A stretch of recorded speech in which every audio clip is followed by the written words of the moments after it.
किनारे पर ही होता हूं, बल्कि वो खुद मटर गश्ती करता होगा, इसीलिए तो मुझे नहीं देख पाता है। अच्छा, तो किशोर भैया मटर गश्ती करते हैं, फिर भी उनके पास तुमसे 4 गुना ज्यादा मछलियां होती हैं, वो भी हर रोज।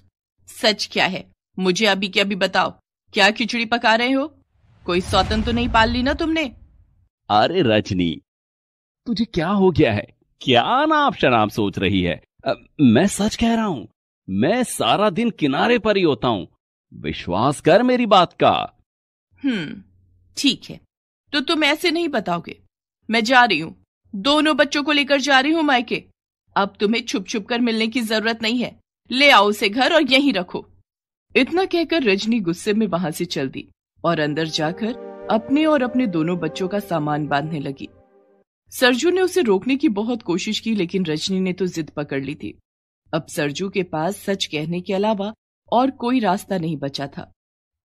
अच्छा अच्छा ठीक है, बताता हूं, सब सच सच बताता हूं तुझे, पर पहले तू ये सामान बांधना बंद कर।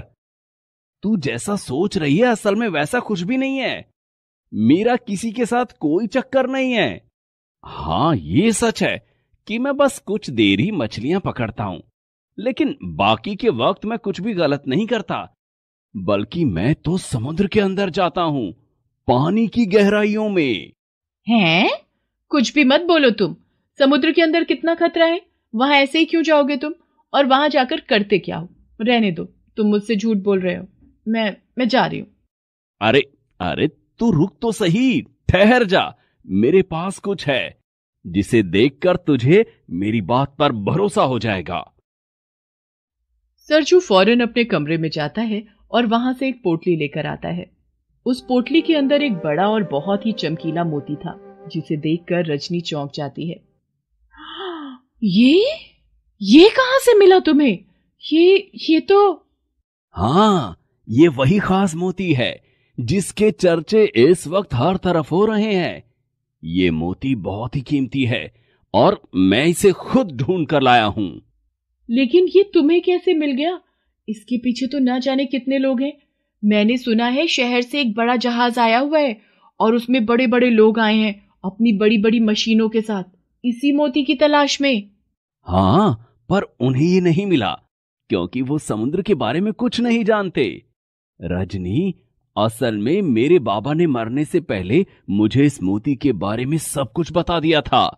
ये मोती एक खास सीप में मिलता है जिसे ढूंढ पाना हर किसी के बस की बात नहीं है।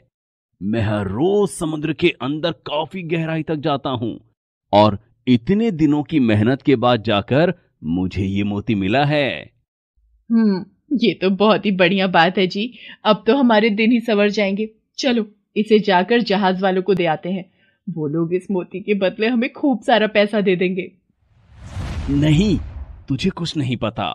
बाबा ने बताया था कि गहरे समुद्र में ऐसे मोतियों का भंडार है और मुझे सिर्फ ये एक मोती नहीं बल्कि वो पूरा का पूरा भंडार चाहिए।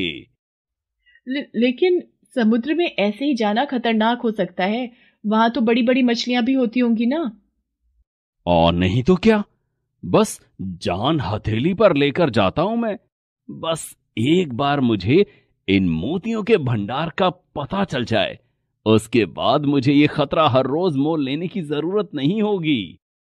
बस एक बात का ध्यान रहे, इस बारे में तेरे और मेरे अलावा किसी और को भनक तक नहीं लगनी चाहिए, समझी ना? इसके बाद रजनी ने कभी सरजू को ना तो कभी रोका और ना ही फिर कभी उससे कुछ पूछा। सरजू ने धीरे धीरे मछलियां पकड़ना बिल्कुल ही बंद कर दिया। वो शहर से आए उस बड़े से जहाज में साफ सफाई का काम करने लगा। इस काम के लिए उसे पैसे तो मिलते ही थे, साथ ही ऐसी चीजें भी आसानी से मिल जाती थी जिनकी मदद से वो समुद्र में पहले से भी ज्यादा गहराई तक आसानी से जा सकता था। फिर एक दिन, अरे ये चमक तो उस मोती जैसी ही लगती है। लगता है मुझे जो चाहिए वो मिलने वाला है मुझे। सरजू उस रोशनी की तरफ बढ़ने लगता है। वो जगह वास्तव में वही थी जिसकी तलाश सरजू को न जाने कब से थी। वहां सीपियों का भंडार था जिनमें से वो कीमती मोती जगमगा रहे थे। सरजू की खुशी का तो जैसे ठिकाना ही नहीं था। उसकी मंजिल उसके सामने थी, लेकिन वहां तक पहुंचना इतना आसान भी नहीं था। रुक जाओ, तुम इससे आगे नहीं जा सकते। सरजू का रास्ता रोकने वाली वो एक जलपरी थी, जिसे देखते ही सरजू के होश उड़ गए। तुम अरे तुम तो नहीं, ये जरूर एक सपना है, ये सच नहीं हो सकता। ना तो ये कोई सपना है और ना ही तुम्हारा वहम। मैं एक जलपरी ही हूँ और मेरा नाम मीना है। अरे वाह, यहाँ जलपरियां रहती हैं। मुझे ये बात तो पता ही नहीं थी। यहाँ बहुत सी जलपरियां रहा करती थीं, लेकिन अब सिर्फ मैं ही बची हूँ। तुम इंसानों ने इस समुद्र में इतना जहर घोल दिया है कि एक एक करके सारी जलपरियां मरने लगी। बस मैं ही किसी तरह बच पाई हूँ। जहर? कैसा जहर? झूठ मत बोलो, यहाँ किसी ने कोई जहर नहीं डाला। अच्छा, तो समुद्र के अंदर इतना सारा कचरा कहाँ से आया? ये तुम्हारे लिए सिर्फ कचरा होगा, पर हम समुद्री जीवों के लिए तो ये जहर ही है। और सिर्फ इससे काम नहीं चला तो तुम हमारी धरोहर भी लूटने चले आए। मैं जानती हूँ तुम इन मोतियों को हथियाने आए हो, पर मैं तुम्हें ऐसा हरगिज नहीं करने दूंगी, समझे? मीना, मैं मानता हूँ कि हम इंसान अपने लालच के आगे किसी का भला बुरा नहीं देखते, लेकिन मेरा यकीन करो, मैं बाकी इंसानों जैसा बिल्कुल भी नहीं हूँ। मैं तो बस इन मोतियों के भंडार को एक बार देखना चाहता था, बस। अगर ऐसा है तो अब तो तुम्हारी इच्छा पूरी हो गई होगी। अब जाओ, वापस चले जाओ। और हाँ, एक बात याद रहे, इस जगह के बारे में या फिर मेरे बारे में किसी को कुछ मत कहना, कभी मत कहना, वरना। सरजू इतना तो समझ गया था कि वो अकेला उस जलपरी का मुकाबला नहीं कर सकता था। उसने उस वक्त वापस जाने में ही अपनी भलाई समझी, लेकिन मोतियों के उस असीम भंडार को देखने के बाद उसका लालच बहुत बढ़ चुका था। समुद्र की गहराइयों में उसने जो कुछ देखा था, उसने फौरन जाकर जहाज के लोगों को बता दिया। देखो भाई, बात साफ है, उन मोतियों में से 80% मुझे मिलेंगे। मैं तभी तुम लोगों को वहां लेकर जाऊंगा। अगर सौदा मंजूर हो तो बात करो, वरना मैं अकेला ही। नहीं, हमें तुम्हारी शर्त मंजूर है। ये हमारे माहिर तैराक हैं और पानी के अंदर हथियार चलाना भी जानते हैं। इन्हें अपने साथ ले जाओ और जल्दी से उन मोतियों के साथ साथ उस जलपरी को भी यहां लेकर आओ। तुम्हें जितने मोती चाहिए तुम रख लेना, पर वो जलपरी, वो हमें ही चाहिए। सरजू ने सोचने में एक पल भी नहीं लगाया और उन तैराकों के साथ वापस उस जगह पहुंच गया जहां उसने मीना और उन मोतियों को देखा था। ये क्या? ये तो वही जगह है, लेकिन वो कहां गई? और वो मोती?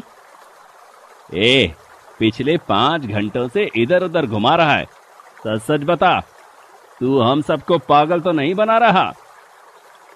नहीं, मैं सच कह रहा हूं, वो यही जगह थी। लगता है मीना को मुझ पर शक हो गया होगा और उसने ही। चलो रे, ये पागल है और हमें भी पागल ही बना रहा है। यहाँ कुछ भी नहीं है, ना कोई मीना और ना ही कोई मोती।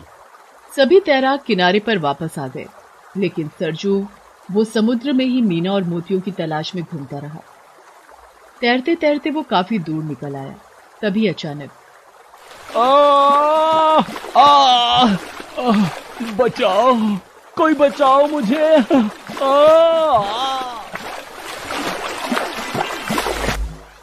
मीना, तुमने मुझे बचाया?